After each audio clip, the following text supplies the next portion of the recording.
That's who you're here to see. All right, let's bring her out to the stage. Oh, there she is. You guys like that? I'm a little verklempt, I'm not gonna lie. Let me compose myself first. Whew. Fifth album. Tell us what's new. How's this different from the rest? My fifth album is different and it's better because I spent so many years trying to figure out what the public wants, trying to get my music out there, focusing on what's going to be a hit song rather than just letting it come organically. And when I was able to do that, when I was able to let go, going into this next album, I told myself, I was like, I don't care if it's gonna be accepted by everyone. What I want is, I want to make sure that I'm true to who I am and authentic to myself as an artist. So that's what's different on this album. Yeah. At what point did the title track and the name of the album come into focus? Well, I, throughout the album, had always said, I want my music to be empowering, and I want this album to reek of confidence. And, once we started making the music, and obviously I wrote a song with Max Martin, who's incredible, and some of the people that are at his camp. Whenever we wrote the song, it was called Confident, and we were like, okay, you know what? It's time to pick the album track name, and we went with Confident. There you go. Check it off the list. Checking it off. What a great fit. Love it. Yeah. The other thing that's special about this album, it's the first one you put out on your own label. Is that correct? Yes. Tell us about that. So I started a record label called Safe House Records, and thanks. Right. Let's hear it. Come on. I started the label with one of my best friends, Nick Jonas. And also my manager, who's here over there, Phil McIntyre. What up? Phil.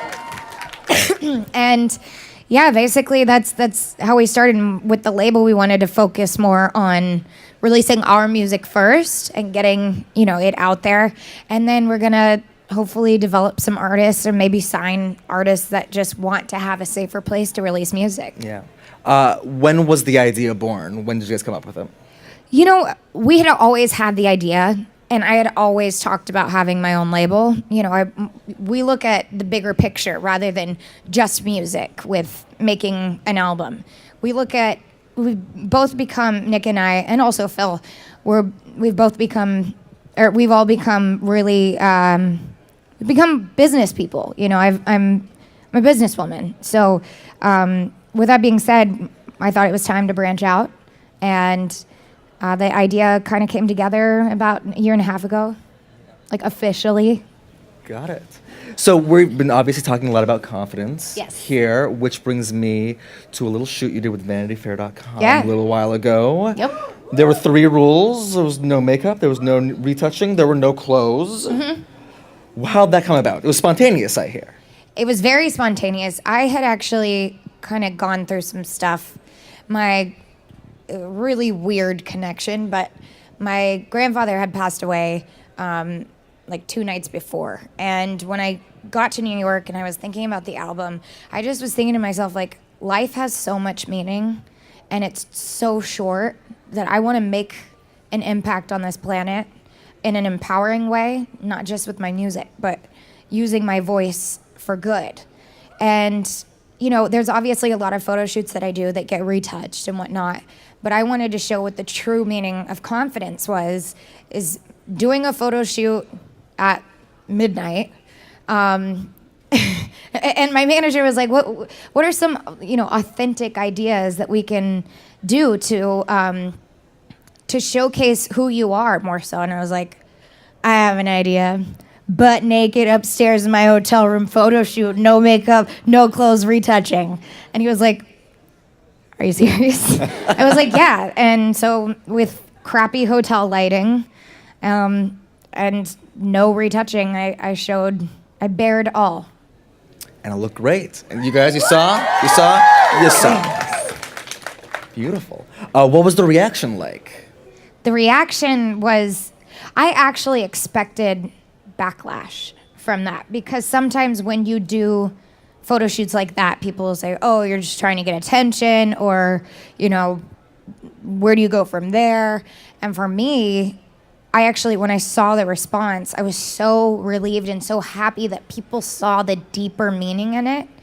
And I thank Vanity Fair for doing that with me, because it really spoke volumes. And yeah, I'm really happy that people understood the message, because that's what it was about. Yeah.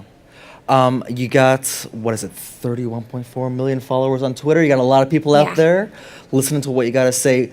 What do they say to you? What are some of the favorites kind of outreach you've gotten from fans over the years? My fans are extremely supportive, and I'm very, very grateful for it. I have fans in here that I've known for literally like 7 years now, and first name basis, everything. It's incredible to have a loyal fan base, and so to hear the support that I get from them, and also the really inspiring messages like, you saved my life, or you helped me come out to my parents, or you helped me get help for my issues. It's really meaningful to me. So when you do something like a shoot like that, are you thinking about those Absolutely. people out I'm there? thinking of every single person that looks in the mirror and says, that flaw, that flaw, that flaw, I need to get rid of it. I'm not good enough. Because that's what I did for so many years.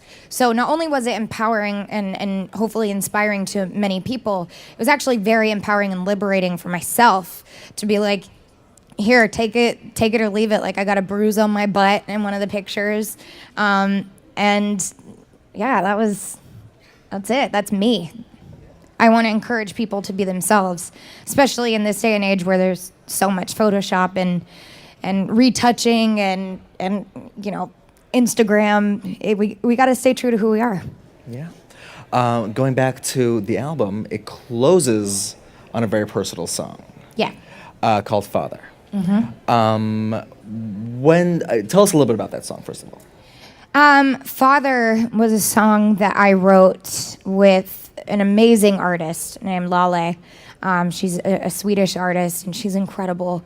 I had been going through some stuff because it was around Father's Day that I wrote this song. My biological father had passed away about 2 years ago, basically on Father's Day, around that time. And every Father's Day, it's extremely difficult for me. And with that being said, I didn't know how to have closure with it. And Syra, who's actually on my album, she's on a song called Waiting For Ya. She's another artist and one of my best friends. And I called her and said, I don't know what to do. What do I do? And she's like, why don't you write a song about it? So I faced my fears and I wrote a song called Father. And what was it like when you're working with another songwriter on something so personal? Because they're seeing a side of you very personally before you put it out in the world. Right. I'm an open book.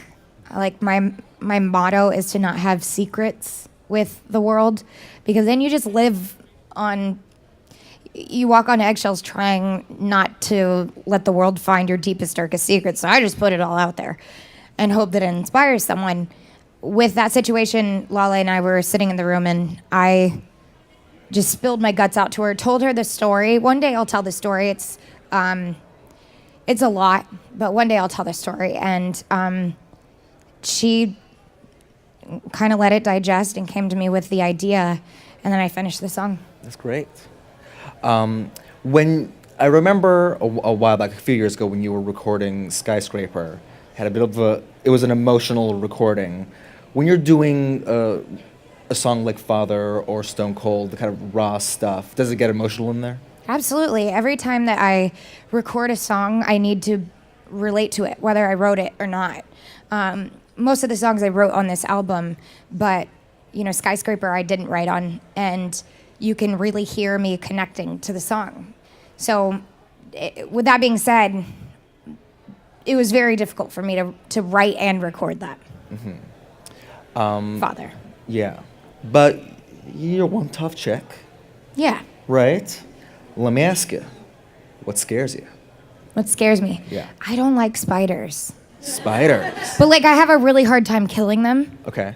I don't know where that came from, but recently I saw a spider in my shower, and then I like flooded the shower so it would, go down the drain, and then I started crying.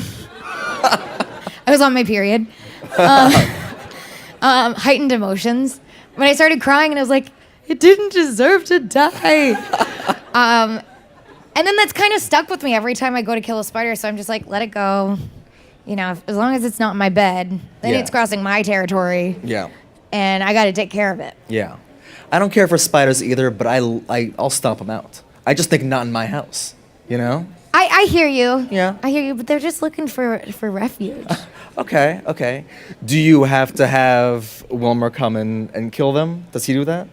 No, actually not. Although I did, we're doing renovations on my house, and there was one time that I saw a huge, I thought it was a black widow, because also in the area that we live in, there's brown recluse and black widows everywhere. So I had one of the construction workers come in. I was like, I don't know how to say this, but spider.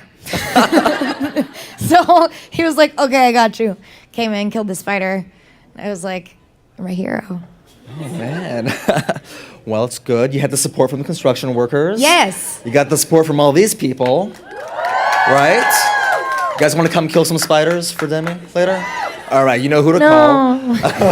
We'll let them go. You let them free. We'll let them go. But I think this is a good point to start opening up to a little Q&A. What do you think? Yeah, I think so too. What was your main inspiration to writing a lot of the songs on the album? My main inspiration was whenever I started writing the album, it was so important to me that I stood true to who I was as an artist and my beliefs. I didn't want to sing about anything that I didn't believe in. And I wanted everything to have a message, whether, it's cool for the summer and saying it's okay to explore your sexuality, or with confident, embracing your confidence, or father giving that song to somebody that needed relief through a song about maybe their father issues. Everything that I did was for a purpose. Hi. Hi. I want to say thank you for saving my life and for teaching me how to be confident, strong, and brave. Thank I'm going you. to cry. But my question is, we're all human. What gets you through your bad days? Huh? What helps you get through your bad days? What helps me get through my bad days, taking my medication. I'm bipolar. I'm like I said, I keep everything out in the open. I'm with you. I do a lot of advocacy work for the mental health community. So that was half serious, half joking. Anyways, I do the things that I need to do in order to stay on the right path, which does consist of my treatment plan, whether it's medication or whether it's talking to people, staying true. I follow a meal plan, and not because I want to lose weight, but I follow it because it's structure. So for somebody in recovery from an eating disorder, having that, taking that structure and feeling stable in it, I feel good. So everything. What's your favorite song on the new album? My favorite song on the new album, it changes every day. Actually, it's several times a day. I love, it's like telling a parent to pick their favorite child. It's just not fair. Sometimes you like them more than others. But I'm assuming. But yeah, I think my favorite song of mine today is Yes. Yes. Hi, Demi. You've done Hi. so much for me, and I was just wondering, what are 3 things that make you confident? 3 things that make me confident. First of all, thank you for saying that. 3 things that make me confident are my support system, the people around me who know me best and know how to take care of supporting me in times when I feel like I'm struggling or just having a bad day and in a bad mood. I think being honest and open. So even if it's something like I'm really irritated with the world today, vocalizing that helps me. Sometimes you just have to take the power away from keeping an emotion inside of yourself. And another thing is staying true to my treatment plan. Right in the front. Oh, hello. Hey, if you were in the UFC and you were gonna walk out, what song would you walk out to? Confident, duh. I knew it. Or Waiting for You. Waiting for You is like, I'm gonna beat your ass.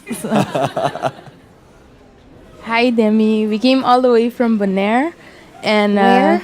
Bonaire. Where is that? It's a small island in the Caribbean. Wow, I'm gonna come visit. Yay, that was my question actually, because there's so much fan there. And we wanted you to come visit us. I will totally come visit. Can I come to your house? Yeah, sure. Okay. Hi, Demi. Hi. I just have one question. Good. What are you most excited? So we only have time for 10. one. I have 10 questions. What are you most excited about to go on tour? Pretty much. I'm most excited to play my new songs and also sing my butt off. That's what I have fun doing. Is as much fun as I do like running around on stage and dancing and performing. The songs that I have the most fun singing are the ones where I'm standing still and able to pour every emotion into it, and focus on the vocal performance. And seeing you guys, duh. That was great. Well, thanks so much for coming out. Thank you. Talking to us. Yeah. It's been great. Thank you. Thanks, guys. Demi Lovato. Thank you guys so much. Great.